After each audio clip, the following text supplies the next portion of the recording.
Sa isang universidad sa Central Mindanao ay naobserbahan ng aming team ang isang estudyante tungkol sa translation of Erickson's theory that are patterned in real life from the psychosocial development theory. Ito ay ayon kay Simpron 2021.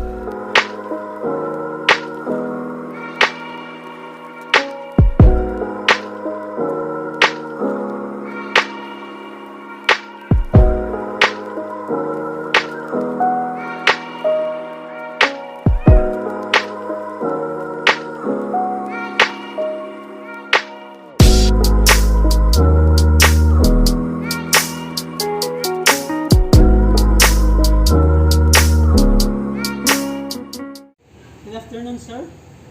So, does the student you observe trust easily? Yes, she trusts easily, especially when it comes to her family and peers.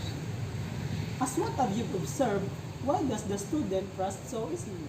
Because she has yet to encounter some situations in life. Furthermore, she needs to engage or collaborate with the persons who has cheerful mindset. Hello, ma'am. Based on your observation, is she dominantly reckless or dominantly cautious? According to my observations, the learner has dominantly reckless personality.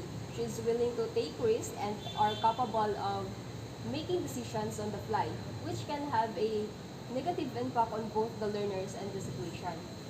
Why do you think so that she becomes a dominantly reckless? I believe the learner is this way because everything that has happened in the learner's life has mostly gone in the learner's favor. This may have caused a generalization in the learner's mind that the decision the learner has made thus far have had a seemingly positive effect, and thus it has contributed to the learner's way of thinking that is dominantly reckless way of putting on the deciding on things may have become what caused her to be able to achieve the positive outcome in life, causing the learner to continue such way of living the thinking being dominantly reckless. Hello, ma'am. So, based on your observation, does she have too much self-reservation? Yes, this is most often the case with the learner that I have observed. Can you explain it further for me, Well, ma'am? being self-reserved has also allowed the learner to have a high level of trust in others, knowing that the learner will not give people many chances to judge or label her.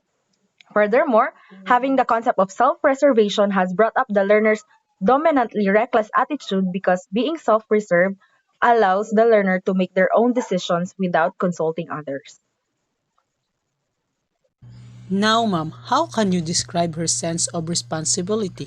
As far as I can tell, the learner is at the top of her sense of responsibility. This is primarily due to the learner's sense of independence, which began at a very young age.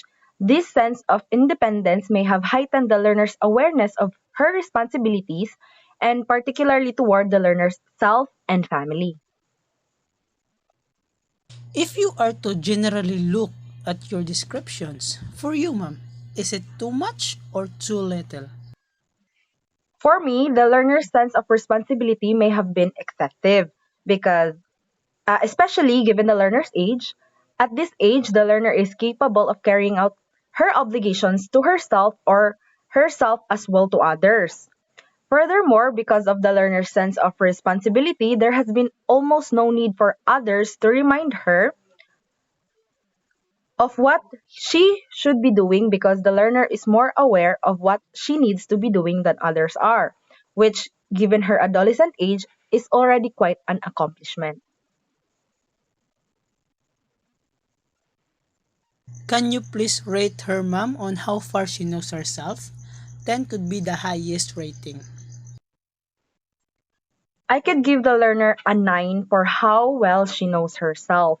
It's because she's mostly aware of herself and what she needs to do.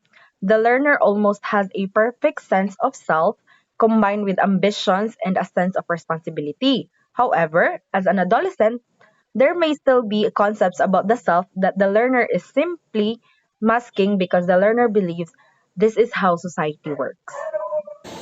As we can see, the learner does not get attached easily. She may be readily give trust to others, but does not imply that the trust equates to attachment to other person. I do think that it is resulted from an early exposure of independence. Since Miss Go, she rated our learner as 9 for his responsibility, that's why we rated her as 10 for his achievements because as we can see, she did her best to accomplish the task. From the interview of the learner, she believes that her generation is more capable in accomplishing tasks since her generation mostly rely on technology and media, especially when validating sources in theses and researches. She also believes that her generation is not superior compared to the previous one. However, her generation was mostly involved in technology. That's why she thinks that her generation is better than the previous one. So that is for all the interview from our observers with their observations and my observation as well. Now, to wrap up this episode, we will identify whether the learner is a maladaptive or malignancy. From the observations, the learner is maladaptive because she tends to be more decisive on what she wants and responsibilities. She can also be optimistic on making decisions without doubt. Thus, the learner takes on maladaptive behavior as described by Erickson's theory.